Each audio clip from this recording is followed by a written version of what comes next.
Astaghfirullah. Bismillahirrahmanirrahim.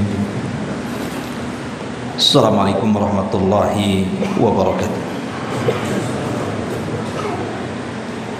Alhamdulillah wassalatu wassalamu ala Rasulillah wa ala alihi wa sahbihi wa mawalah wa la hawla wa la quwwata illa billahi wa ba'd.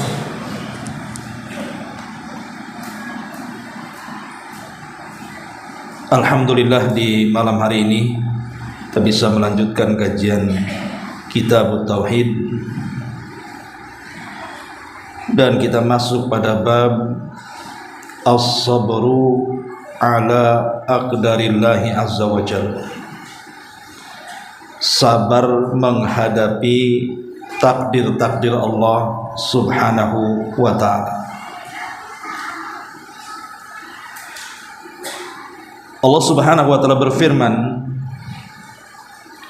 ma asaba min musibatin illa biidnillah wa man yu'min billahi yahdi qalbah wallahu bikulli syai'in alim. Tidak ada satu musibah yang menimpa seseorang kecuali terjadi dengan izin Allah subhanahu wa ta'ala.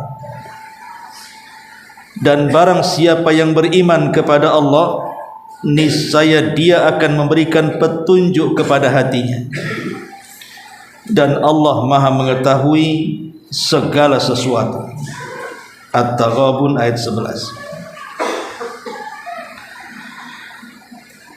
Berkata Imam Alqamah rahimahullahu ta'ala, seorang ulama tabi'in, ketika memberikan catatan kepada ayat ini, huwa ar-rajulu tusibuhul musibatu faya'lam annaha min indillah fayarda wa yuslim. Yaitu orang-orang yang ketika ditimpa musibah, ia meyakini bahwa musibah itu semua datang dari Allah, lalu ia pun pasrah dan juga redha. Hadirin dan hadirat yang dimuliakan Allah subhanahu wa ta'ala, bab ini bab yang sangat penting sekali, bicara tentang sabar. Dan Ali radhiyallahu anhu mengatakan, sabar itu karra'si ala sairil jasad, posisinya sama dengan kepala dari seluruh jasad manusia. Anda bisa bayangkan orang tanpa kepala pasti tidak akan hidup. Maka begitu juga manusia hidup tanpa sabar, maka seolah-olah dia jasad yang tanpa ruh. Yang dimaksud oleh pengarang di sini, maksudnya iman kepada takdir Allah subhanahu wa ta'ala, maksudnya adalah takdir yang buruk. Karena takdir itu kan ada dua macam.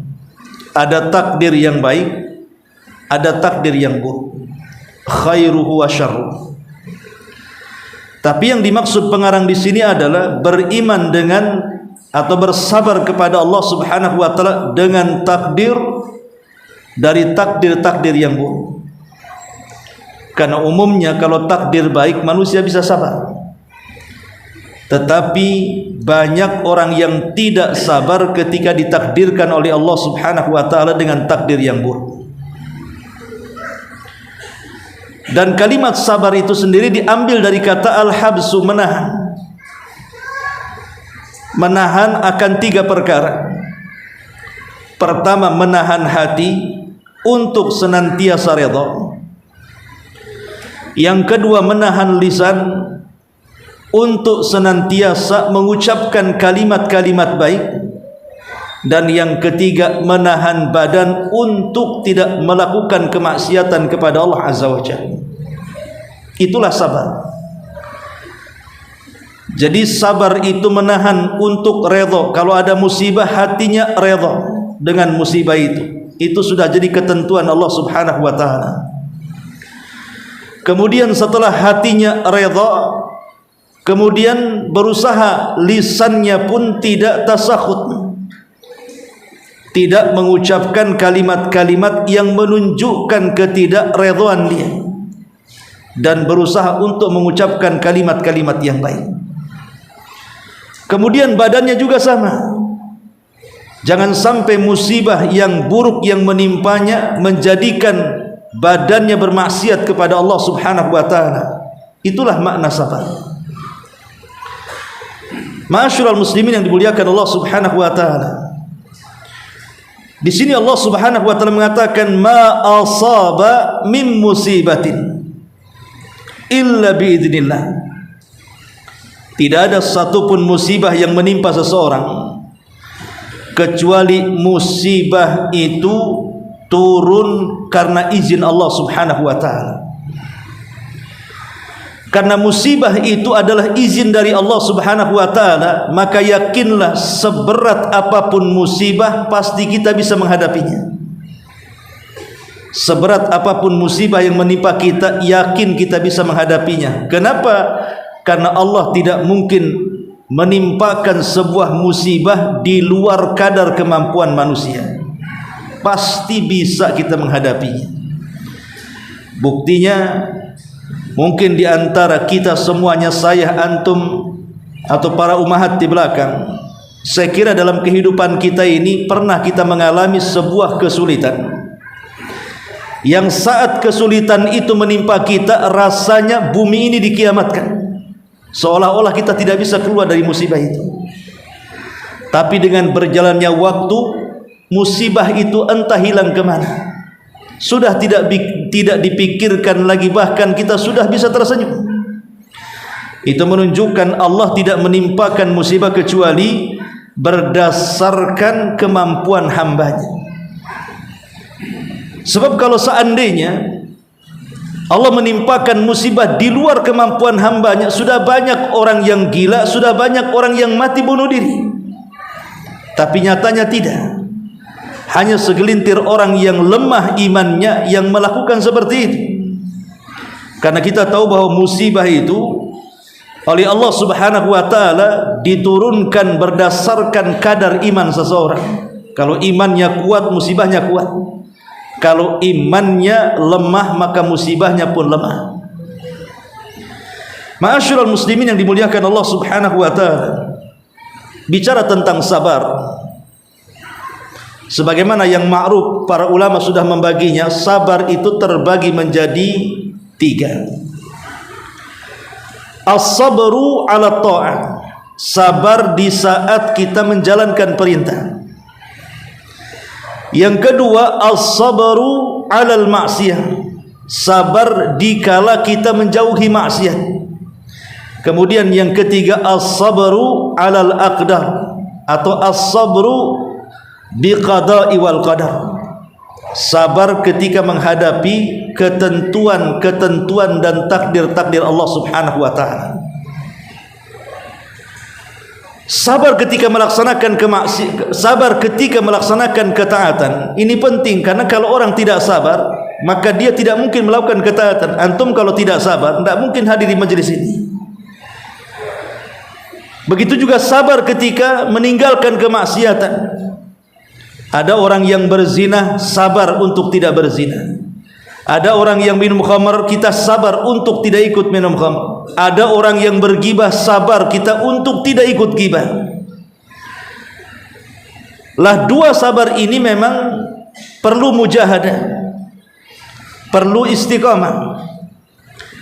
Kemudian yang ketiga, inilah yang kita bahas, as-sabru ala qada'illahi wa qadari, sabar ketika menghadapi takdir dan ketentuan Allah, baik takdir yang baik ataupun takdir yang buruk.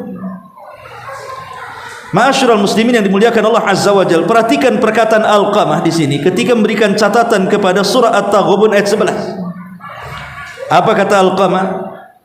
Huwa ar-rajulu tusibuhul musibatu faya'lam annaha min indillah fayarda wa yuslim. Ayat ini menceritakan tentang seseorang yang ketika ditimpa musibah, dia yakin bahwa musibah itu datang dari Allah, maka dia pun redha, kemudian dia mempasrahkan diri atas takdir yang sudah menimpanya. Manusia menghadapi takdir buruk itu kan ada 4 kelompok. Manusia di hadapan takdir yang buruk itu terbagi menjadi 4 kelompok. Kelompok yang pertama, la yarda wa la yasbir, tidak redha dan tidak sabar. Hatinya tidak rela dengan musibah yang Allah takdirkan kepadanya, entah berupa orang yang dicintai meninggal, entah berupa faktor ekonomi yang dibangkrutkan, entah mungkin penyakit yang ditimpakan, atau musibah-musibah yang lainnya. Dia tidak redha. Sudah tidak redha hatinya, tidak sabar lisannya, sehingga mengucapkan kalimat-kalimat yang buruk. Kenapa asih saya yang kena musibah, kenapa orang tidak? Kenapa anak saya nakal, kenapa orang lain tidak? Kenapa usaha saya yang bangkrut, kenapa usaha lain orang tidak? Tampak dari lisannya bahwa hatinya tidak redha. Dan ini seburuk-buruk manusia di hadapan takdir. Hatinya tidak redha, lisannya tidak sabar, sehingga akhirnya tasyahud, mengucapkan kalimat-kalimat yang menolak takdir Allah Subhanahu wa ta'ala. Kelompok yang kedua, yarda wa la yasbir. Boleh jadi hatinya redha, boleh jadi hatinya redha, tetapi lisannya seolah-olah tidak redha. Jadi nampak mungkin badannya itu ketika kena musibah, nampak kekar menghadapi musibah, nampak kuat ketika menghadapi musibah. Tapi ketika kemudian disinggung, maka keluar semua isi hatinya. Lah ini tingkatannya mungkin lebih rendah daripada yang kedua, yang pertama tadi. Kemudian yang ketiga, betul-betul bisa menggabungkan antara redha dan sabar. Hatinya redha, ini sudah takdir dari Allah Subhanahu wa ta'ala. Lisannya pun tidak mengucapkan kecuali yang baik-baik. Sebagaimana Allah Subhanahu wa ta'ala mengatakan, alladzina idza asabatkum musibatun qalu inna lillahi wa inna ilaihi rajiun. Hatinya rela, mulutnya mengatakan inna lillahi wa inna ilaihi rajiun. Semua datang dari Allah dan akan kembali kepada Allah Azza wa Jalla. Maka ini sebaik-baik manusia menghadapi takdir. Rela hatinya, lisannya pun tidak mengucapkan kecuali yang baik. Tetapi tingkatan yang paling tinggi adalah yarda wa yasbir wa yashkur. Hatinya redha, lisannya bersabar, ditambah dengan syukur. Jadi selain mengucapkan inna lillahi wa inna ilaihi rajiun, dia pun bersyukur kepada Allah dengan mengucapkan alhamdulillah, di mana kalimat alhamdulillah bukan mensyukuri akan musibah yang menimpanya, tetapi mensyukuri nikmat yang masih ada selain daripada musibah yang menimpanya. Pamannya seseorang diberikan oleh Allah 4 anggota badan, tangan 2, kaki 2. Kemudian tangannya kecelakaan, patah, akhirnya diamputasi. Ini musibah karena kehilangan tangan. Tapi dia rela dalam hatinya, ini sudah ketentuan Allah. Kemudian lisannya mengucapkan inna lillahi wa inna ilaihi rajiun. Kemudian dia menatap kepada sisa nikmat di mana dia masih ada 2 kaki dan 1 tangan. Dia pun mengucapkan alhamdulillah, Allah masih memberikan nikmat kepada. Jadi syukurnya bukan kepada musibahnya, tapi syukurnya kepada nikmat yang tersisa di badannya. Seperti yang terjadi kepada seorang tabi'in namanya Urwah. Jadi seorang tabi'in namanya Urwah ini, ma'ruf Urwah ini seorang ahli tafsir. Ketika Allah Subhanahu wa ta'ala takdirkan salah satu kakinya terkena diabetes, terkena penyakit gula, secara otomatis Kalau orang terkena diabetes, penyakit gula yang sampai membusuk pada lukanya, terkadang sebagian dokter mengamputasi kan, memotong kakinya supaya tidak menjalar ke badan yang lainnya. Itulah yang terjadi kepada Urwah. Jadi kemudian dokter ini menyarankan kepada Urwah, dia mengatakan, ya Imam, bagaimana kalau seandainya kau minum alkohol ini, maksudnya khamr, supaya saat dipotong kakimu kamu tidak merasakan sakit, karena dalam kondisi tidak berakal, mabuk. Maka Imam Urwah mengatakan, jangan. Bagaimana kalau seandainya saat kau potong kakiku aku mati? Tentu aku meninggal di atas khamr. Lalu sang tabib mengatakan, lalu apa yang harus aku berikan kepadamu selain obat ini, maksudnya selain khamr? Tidak ada lagi, karena di zaman itu kan belum ada penahan rasa sakit yang terjadi hari ini kan, di mana ilmu kedokteran farmasi macam-macam ditemukan obat-obatan bisa mengurangi rasa sakit. Tapi Urwah mengatakan gini saja, aku akan mengambil air wudhu, kemudian aku akan sholat. Saat sholat itulah kau potong kakiku. Seandainya Allah subhanahu wa ta'ala takdirkan aku mati, tidak ada masalah, berarti aku mati di atas sholat. Daripada aku mati di atas mabuk, bagus aku mati di atas sholat. Akhirnya Urwah pun mengambil air wudhu, kemudian sholat 2 rakaat sunnah wudhu. Saat sholat itulah sang tabib memotong kakinya. Yang namanya dipotong, ikhwatu fiddin, sekhusu apapun orang, ya pasti juga akan mengalami rasa sakit.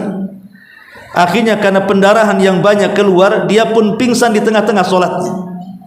Saat dia siuman, tiba-tiba datang orang dari kejauhan menghabarkan berita buruk. Kemudian mengatakan, ya Imam, sesungguhnya salah satu putramu meninggal dunia jatuh dari kendaraannya. Ini orang ini ditimpa 2 musibah kan. Pertama kehilangan kakinya, yang kedua kehilangan anaknya. Begitulah terkadang sifat musibah, ikhwan. Belum kelar yang satu datang musibah yang lain, belum kelar musibah yang lain datang pula musibah yang lainnya. Terkadang sifat musibah itu seperti itu. Seperti ada salah seorang syekh pernah bercerita, ini pernah saya ceritakan kepada antum. Jadi ada 2 keluarga, ada suami istri memiliki 2 anak yang masih kecil-kecil. Anak yang belum balik dan belum berakal, dia hanya mencontoh apa yang dilakukan orang tuanya. Jadi saat orang tuanya hendak menyembelih seekor unta, orang tuanya memegang pisau. Kemudian nampaklah kemudian oleh anak yang paling besar, belum balik juga, mungkin sekitar yang 1 6 tahun, yang 1 5 tahun begitu. Nampak bapaknya pegang pisau, dia pun lari ke dapur pegang pisau juga. Kemudian ketika ayahnya menyembelih unta, dia pun ngomong sama adiknya, bagaimana kalau kita main sembelih-sembelihan seperti ayah kita juga sedang bermain sembelihan katanya. Jadi saat ayahnya menyembelih unta, dia pula menyembelih adiknya. Akhirnya kemudian adiknya disembelih, menjerit kesakitan, kemudian meninggal. Saat ayahnya menyembelih unta itu mendengar ada suara jeritan salah satu putranya, lari dia ke dalam rumah. Rupanya si kakak yang sudah menyembelih itu ketakutan, lari ke jalan. Rupanya ada mobil yang lewat, ditabrak pula itu si kakak, mati juga kena tabrak. Kemudian ayahnya yang melihat seperti itu, karena dia punya penyakit jantung, kena serangan jantung, meninggal juga dia akhirnya. Yang tersisa hanya ibunya. Tidak bisa berkata-kata melihat suaminya terkena serangan jantung, melihat anak besarnya tertabrak mobil, melihat anak kecilnya kena sembelih. Dia hanya bisa tertegun seperti ini saja. Apa kira-kira yang terjadi? Karena sifat musibah itu terkadang saya katakan belum kelar satu datang yang lain. Itulah sifat musibah. Makanya kenapa keutamaan orang yang sabar itu melebihi ibadah-ibadah yang lainnya. Sampai Allah mengatakan, innama yuwaffas sabiruna ajrahum bighairi hisab. Allah akan membalas pahala orang-orang yang sabar itu tanpa batas. Karena terkadang ada yang sifat musibah itu beruntun. Dan orang kalau bisa melewati dengan kesabaran, maka dia akan mendapatkan pahala tanpa batas. Masalahnya, sabar itu dikatakan sabar fi sadmatil ula, pada pukulan yang pertama. Di zaman Nabi, ada seorang wanita tua yang sedang menangis karena salah satu putrinya meninggal dunia. Dan dia terus duduk di kuburan, tidak mau pulang. Seolah-olah dia ingin masuk juga ke kuburannya, karena itu salah satu putrinya yang meninggal. Seolah-olah hidupnya hancur dan seolah-olah ingin menyusul putrinya. Kalau bisa mati saja aku dengan dia. Jadi dia menangis di depan kuburan. Tiba-tiba Nabi SAW lewat, kemudian memberikan wejangan kepada ibu itu dan mengatakan, fattaqillaha ya ummah, bertakwalah kepada Allah wahai ibu, ikhlaskan kepergian anak. Tiba-tiba ibu ini tanpa melihat siapa yang bicara, karena dia terus memegang maisan kuburan, dia hanya mengatakan, engkau boleh berkata seperti itu, karena musibah tidak menimpa dirimu tapi menimpa diriku. Kata-kata seperti ini selalu diucap oleh orang-orang yang terkena musibah. Hampir semua yang terkena musibah ngomong seperti ini. Iyalah kau bisa ngomong begitu karena musibah itu tidak menimpa kamu. Coba kalau musibah itu menimpa kamu, pasti kamu juga sama dengan aku. Umumnya orang yang terkena musibah ngomong begitu tuh. Dan kita yang menasehati supaya sabar, bisa menasehati, tapi saat kita musibah, kita pula orang yang tidak sabar. Karena tidak banyak orang-orang yang selamat ketika ditimpa musibah, dia bisa sabar. Makanya ibu ini mengatakan, iyalah kau wajar ngomong begitu, karena musibah ini tidak menimpa dirimu, tapi sedang menimpa diriku. Wanita ini miskin, tidak sadar bahwa musibah yang menimpa dia tidak ada apa-apanya dibandingkan musibah yang menimpa Nabi. Dia tidak sadar bahwa musibah yang menimpa kita itu tidak seberat musibah yang menimpa Nabi. Tapi begitulah orang-orang yang tidak sabar, asal ngomong bicaranya. Maka Nabi SAW akhirnya pergi, karena yang dihadapi mama kan begitu ya. Pergi sajalah, biarkan dia. Ketika kemudian Rasul sudah pergi, datang Abu Bakar Siddiq radhiyallahu anhu dan mengatakan kepada ibu itu, dan mengatakan, wahai ibu, kenapa kau tidak sopan bicara dengan Nabi SAW? Baru dia tersadar, oh itu Nabi. Kata Abu Bakar, iya itu Nabi. Maka dia merasa bersalah, langsung kemudian berdiri dan menyusul Nabi SAW. Ketika sampai di pintu rumahnya, dia tidak mendapatkan adanya bawabah. Bawabah itu kayak satpam, security, tidak ada. Rumah Nabi itu tidak ada satpam. Rumah Nabi tidak ada security. Rumah Nabi blang-blong, semua orang bisa masuk. Sekarang baru tingkat lurah saja security-nya banyak. Maka kemudian wanita ini masuk menemui Rasul dan minta maaf. Kemudian Nabi SAW mengatakan, inna sabra fi sadmatil ula. Ingat, orang itu dikatakan sabar saat terkena musibah itu pada pukulan musibah yang pertama. Hari ini musibah, hari ini kita sabar. Kalau sudah lewat sebulan 2 bulan, itu bukan sabar lagi, udah kadong. Kayak anak santri, kalau pertama dimasukkan ke pesantren, wah nangis tuh, sehari 2 hari nangis tuh. Karena biasa di rumahnya mungkin jadi anak ayah, anak ibu, kasurnya empuk, makannya enak. Masuk ke pesantren, stres dia, makanya banyak menangis. Tapi menangis itu cuman mungkin seminggu saja. Kalau sudah 3 bulan tak mau pulang, padahal lebih enak di rumah dibandingkan di pesantrennya. Itulah sabar itu ketika pukulan musibah yang pertama. Kalau sudah lewat, ya gimana, udah lewat masalahnya. Karena mengeluh itu tidak ada gunanya, tidak akan mengembalikan musibah. Orang mengeluh karena kematian tidak menjadikan orang mati hidup. Mengeluh karena sebuah ekonomi tidak menjadikan kemudian tiba-tiba kembali uang yang hilang. Rumah yang terbakar tiba-tiba kembali lagi. Mengeluh itu tidak ada gunanya, karena tidak akan mengembalikan nikmat yang ada.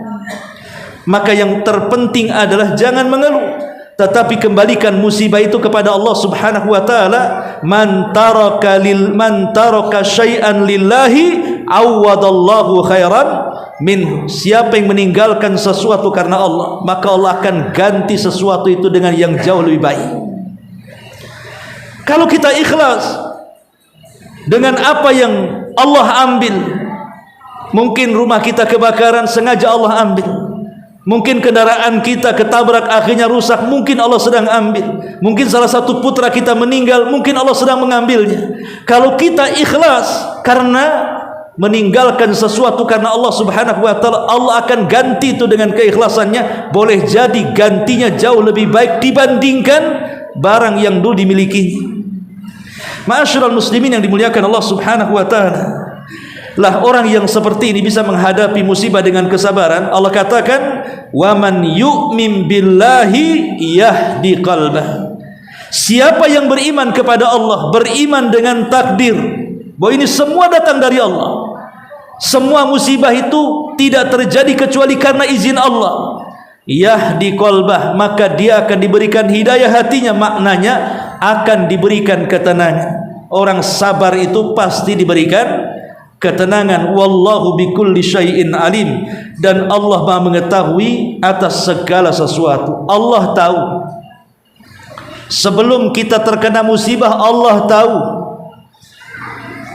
dan Allah tahu orang ini sanggup atau tidak. Allah tahu, Allah Maha tahu. Dia yang menciptakan kita, maka ketika Allah subhanahu wa ta'ala memberikan musibah kepada kita, Allah tahu kita ini sanggup untuk menghadapinya. Dan Allah tahu setelah kita menghadapi musibah dengan kesabaran kita, Allah akan memberikan balasan yang tiada tara dan tanpa batas. Kemudian kata Alqamah di sini, huwa rajulu tusibul musibah faya'lam annaha min indillah fayarda wa yuslim.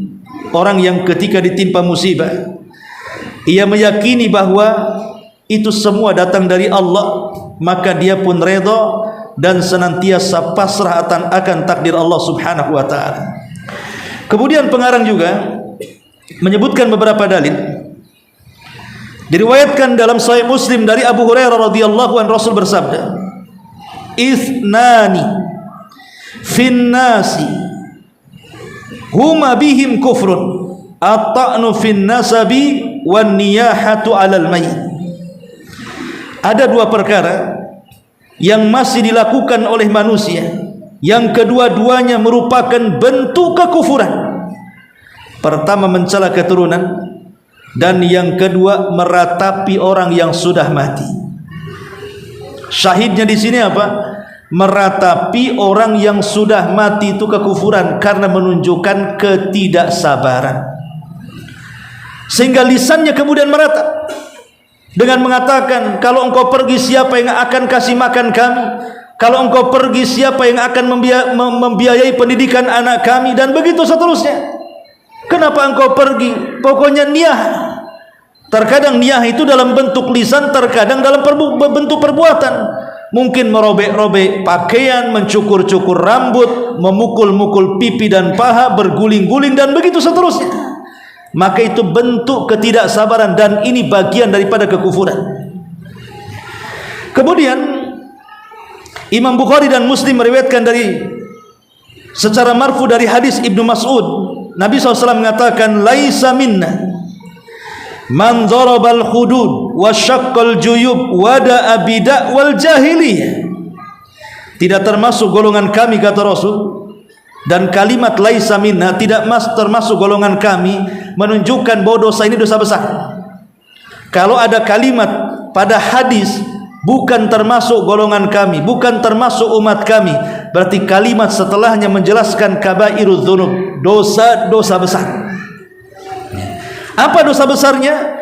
Man darabal hudud, orang yang memukul-mukul pipi saat kena musibah. Wa syaqqal juyub, orang yang merobek-robek pakaian saat terkena musibah.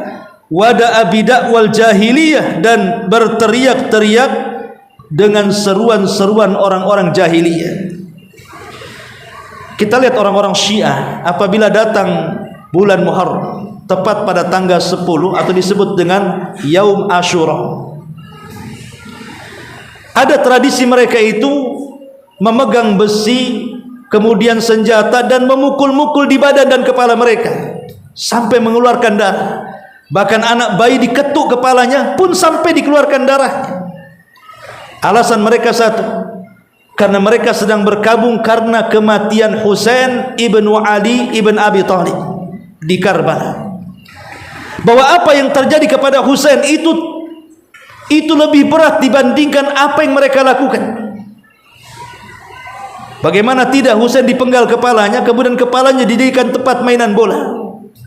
Mereka mengatakan bahwa musibah yang menimpa Husain tidak lebih parah dibandingkan lebih parah dibandingkan musibah yang kalau hanya sekedar memukul-mukul badan walaupun keluar darah, itu tidak seberapa dengan musibah yang ditimpa Allah kepada Husain. Lah kalau kita melihat hadis ini, hadis Nabi SAW yang kita bahas ini, laisa minna, bukan termasuk umatku kata Rasul. Kalau terkena musibah karena kematian orang, tiba-tiba kemudian dia dharabal khudud, memukul-mukul pipi. Lihat orang-orang Syiah ketika Asyura mengenang kematian Husain, dipukulnya pipi, dipukulnya badan dengan besi-besi yang di tangan mereka, terkadang dengan senjata, terkadang sengaja dikeluarkan darah dari badannya.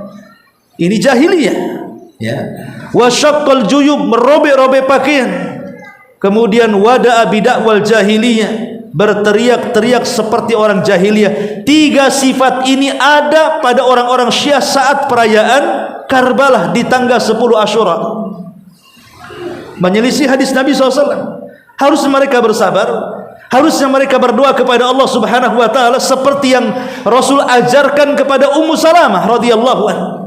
Saat meninggal Abu Salamah, Rasul datang kepada Ummu Salamah dan mengatakan, berdoalah engkau kepada Allah wahai Ummu Salamah, Allahumma jurni fi musibati wa khlufli khairan min ahli.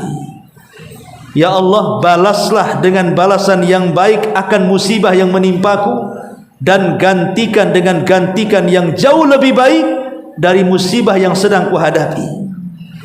Lihat bagaimana Nabi mengajarkan kepada Ummu Salamah. Jadi kalau kita terkena musibah, entah barang kita hilang, kesehatan kita terganggu, orang yang kita cintai meninggal, dan musibah-musibah yang lainnya, berdoalah kepada Allah, Allahumma jurni fi musibati. Ya Allah, berikan pahala akan musibah yang sedang menimpaku. Berhusnudzon kepada Allah, karena Allah itu akan bersama prasangka kita. Kalau prasangka kita baik dengan Allah, maka Allah akan baik dengan kita. Kalau prasangka kita buruk dengan Allah, maka Allah pun akan buruk dengan kita. Kalau kita terkena musibah, kemudian kita berprasangka baik, boleh jadi musibah ini untuk menggugurkan dosa-dosa yang pernah saya lakukan. Boleh jadi musibah itu Allah hendak mengangkat derajat kita kelak di sorga. Boleh jadi dengan musibah ini Allah hendak memberikan pahala yang banyak kepadaku. Boleh jadi balik musibah itu ada hikmah yang saya tidak tahu. Berhusnudzon kepada Allah. Maka Rasul mengatakan dalam hadis qudsi, Allah berfirman, ana ma'adhanni abdi bi, aku akan bersama prasangka hambaku kepadaku. Kalau dia berprasangka baik, aku akan baik kepadanya. Tapi kalau dia berprasangka buruk, Allah pun tidak akan berbuat baik kepadanya. Ma'asyiral muslimin yang dimuliakan Allah Azza wa Jalla. Kemudian yang selanjutnya diriwayatkan dari Anas, Nabi SAW bersabda, idza aradallahu bi 'abdihi al-khaira ajjalallahu bil uqubati fid dunya wa idza arada bi 'abdihi syarra amsaka anhu bi dzambihi hatta yuwafi bihi yaumal qiyamah. Apabila Allah menghendaki kebaikan kepada hambanya, maka ia percepat hukuman baginya di dunia. Dan apabila ia menghendaki keburukan kepada seorang hambanya, maka terkadang ia tangguhkan dosanya sampai ia penuhi balasannya, kelak mereka akan diazab pada hari kiamat. Tapi walaupun demikian, kita tidak boleh berdoa kepada Allah untuk minta diberikan ukubah di dunia. Jangan kita katakan, ya Allah, kalau seandainya engkau hendak menyiksa aku di neraka, jangan kau siksa aku di neraka, siksalah aku di dunia, supaya aku ketika mati aku sudah tidak berdosa. Tidak boleh kita mengucapkan kalimat ini, karena di zaman Nabi SAW ada yang mengucapkan kalimat ini. Dia minta disegerakan hukumannya di dunia supaya di akhirat sudah tidak ada dosa. Maka Rasul mengatakan, innaka lan tastati, engkau tidak akan sanggup menerima ujian Allah di dunia. Boleh jadi ketika dia sudah berdoa seperti itu, betul-betul Allah berikan ujian, dia tidak sabar, akhirnya mengeluarkan kalimat kufur. Karena ingat bahwa apabila orang sudah sedang diuji oleh Allah, terutama mungkin penyakit yang parah, ya, ketika dia masih sehat, dia ingin sabar ketika ditimpa musibah. Bahkan dia paling cakap menasihati saudaranya yang terkena musibah untuk sabar.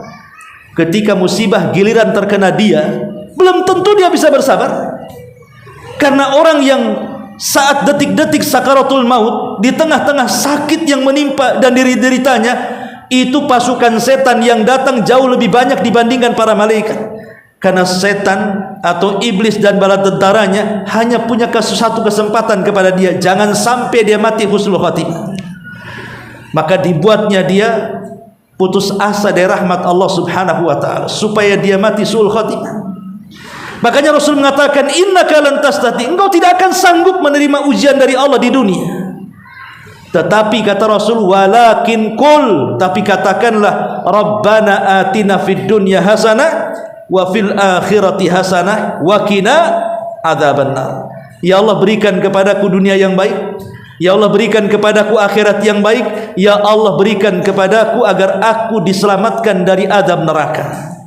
Tetap kita optimis meminta kebaikan. Dan yang terakhir, Nabi SAW bersabda, inna idhamal jaza ma idhamil bala, wa inna allaha idha ahabba qauman ibtalahum, faman radiya falahu ridha wa man sakhita falahu suht. Sesungguhnya besarnya balasan itu disesuaikan dengan besarnya ujian. Dan sesungguhnya Allah jika mencintai sebuah kaum, maka ia akan mengujinya. Barang siapa yang redha akan ujian itu, maka baginya keredhaan Allah. Dan barang siapa yang marah ataupun tasakhut, benci terhadap ujian tersebut, maka baginya kemurkaan Allah Subhanahu wa taala. Ingat, besarnya balasan disesuaikan dengan besarnya ujian. Makin besar ujian, makin banyak pahala. Makin besar ujian dan kita bisa bersabar, berarti surga lebih dekat kepadanya. Tapi sekali lagi bahwa terkadang kita ini mudah tidak sabar. Hanya ketika sehat kita mampu mengucapkan sabar, ketika sakit rupanya kita menjadi orang yang tidak sabar. Lalu bagaimana caranya supaya kita ini bisa sabar? Ada beberapa perkara, kata para ulama, hal-hal yang bisa membuat kita ini sabar. Yang pertama, anta tadzakkar ayyuhas sabir ajruka indallah. Ketika kita terkena musibah, berpikirlah bahwa di balik musibah ini ada pahala besar di sisi Allah Subhanahu wa taala. Orang kalau tahu keutamaannya, orang akan terdorong untuk mengamalkannya. Kalau orang tidak tahu keutamaan sesuatu, orang malas untuk mengamalkan sesuatu. Ingat ketika kena musibah, ingat balasan orang-orang yang sabar. Yang kedua, ya, saat kita kena musibah adalah anta tadzakkar sabrul anbiya, sabrul anbiya'i was sahabati wat tabi'ina was salihin. Ingat bahwa orang terbaik sebelum kita, para nabi, para rasul, para syuhada, mereka lebih dulu diuji oleh Allah dan mereka sabar. Maka supaya kita ini bisa sabar, lihatlah kondisi para nabi. Kalau kita anak-anak kita meninggal dunia, lihat nabi, anak-anaknya meninggal dunia dan dialah yang menguburkannya, kecuali Fatimah. Kalau memang kita ini ditimpa banyak penyakit, lihat Nabi Ayub, dan begitu seterusnya. Kemudian yang ketiga, antashura bima'iyatillahi azza wajalla. Hendaklah merasakan saat kita sabar, sesungguhnya Allah sedang bersama kita. Karena Allah mengatakan, wallahu ma'as sabirin, Allah akan bersama orang-orang yang sabar. Kemudian yang keempat, anta'lama annallah sayajma' bainaka wa baina man zalamaka. Kalau memang kita ini ditimpa musibah, boleh jadi kita dibuli orang, difitnah orang, digibah orang, dihina orang, diambil hartanya oleh orang, bahkan boleh jadi diambil darahnya. Ingat bahwa nanti pada hari kiamat kita akan berjumpa dengan orang yang mendolimi kita. Di dunia kita tidak bisa membalas, tapi di akhirat Allah akan pertemukan kita dengan dia, dan Allah akan mengadili dengan seadil-adilnya. Sehingga tumbuh perasaan sabar. Tidak apa-apalah, di dunia saya tidak bisa membalas, tapi di akhirat Allah pasti membalas. Tumbuh rasa sabar. Kemudian juga yang kelima, anta tadzakkar sabral kuffari ala kufrihim wal iyadu billah.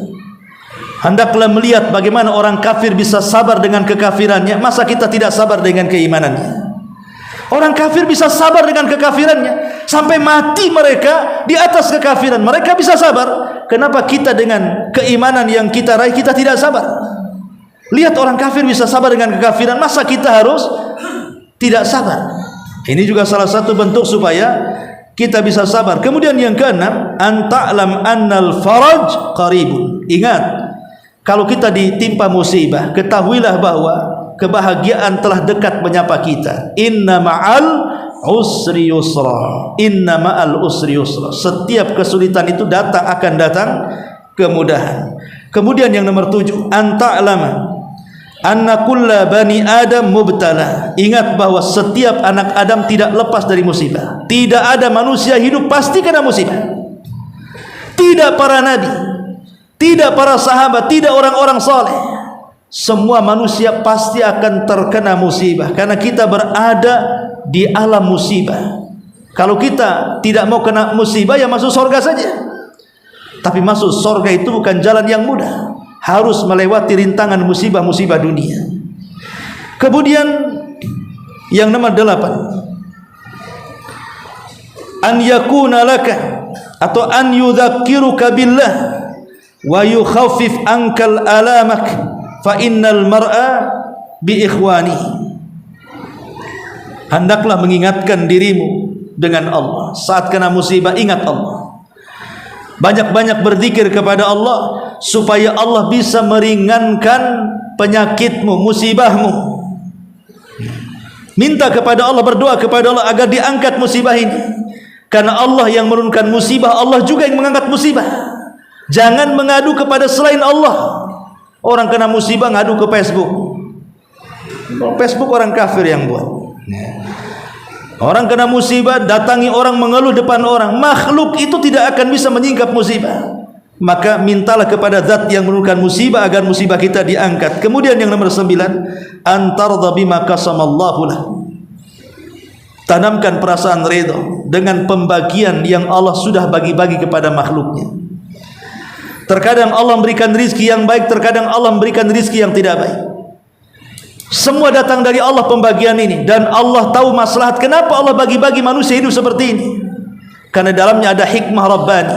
Terkadang ada orang sakit sengaja tidak disembuhkan, sebab kalau sembuh bisa dia kufur. Terkadang ada orang miskin minta kaya tidak segera dikayakan, sebab kalau dia kaya bisa melampaui batas. Ada hikmah yang kita tidak tahu.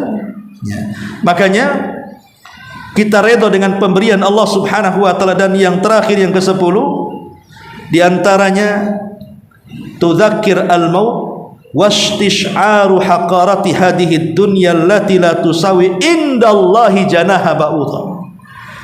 Hendaklah mengingat kematian. Orang susah kalau ingat mati lapang, tapi orang kaya kalau ingat mati makin sempit dadanya. Karena orang susah kalau ingat kematian lapang. Kenapa? Tidak apa-apa susah di dunia, tapi jangan susah di akhirat. Masih ada kesempatan untuk senang. Tapi orang kaya kalau ingat mati sesak dadanya, sebab kematiannya meninggalkan rumahnya, meninggalkan kebunnya, meninggalkan ATM-nya, meninggalkan investasinya di dunia. Sesak dadanya. Kalau saya mati jadi warisan ahli warisnya. Kalau saya mati ini gedung pindah sama anak-anak saya. Sesak dadanya dia. Sehingga dua-duanya harus ingat mati. Orang kaya harus ingat mati. Ketika sesak dadanya, tidak mungkin dia menginvestasikan semua kekayaan di dunia. Orang miskin juga harus ingat mati, sehingga dia bisa redha dengan kemiskinannya, bahwa ada kehidupan setelah kematian. Dan ingat bahwa dunia ini hina, bahkan lebih hina, tidak setara dengan sayap nyamuk. Kata Rasul, kalau seandainya dunia ini punya manfaat walaupun seperti sayap nyamuk, tentu orang kafir tidak akan diberi minum walaupun sekali tegukan. Tapi karena dunia tidak ada manfaatnya, semua terlaknat, makanya orang kafir bisa hidup sesukanya di dunia. Tapi ingat, mereka hanya di dunia dan mereka tidak akan sampai ke akhirat. Wallahu a'lam bishawab. Subhanakallah bihamdika asyhadu an la ilaha illa anta astaghfiruka wa atubu ilaik. Allahu taala alam. Assalamualaikum warahmatullahi